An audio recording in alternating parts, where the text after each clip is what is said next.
Lukas 17 verse 20 tot 37. Die Fariseërs praat met Jesus oor die koninkryk van God. Waar sal die koninkryk van God wees? Wanneer kom die koninkryk van God? Ek dink nie dis 'n plek nie.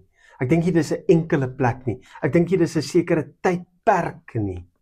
Want jy weet, ons het mos konings wat van tyd tot tyd verkies word en dan heers hulle oor alles en almal en vergryp hulle self eintlik.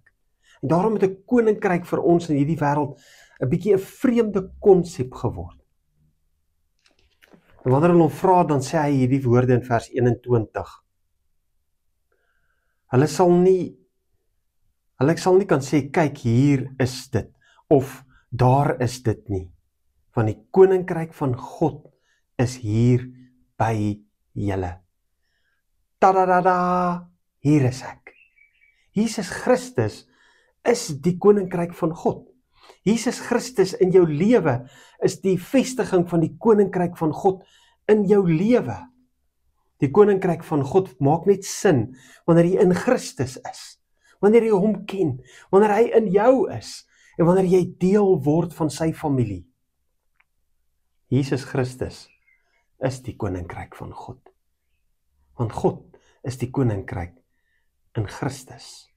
Hy is die koning in ons lewe. Hy is die koning van ons lewe. Hy is die toekomstige koning. Hy is die koning nou en vir ewig en altyd.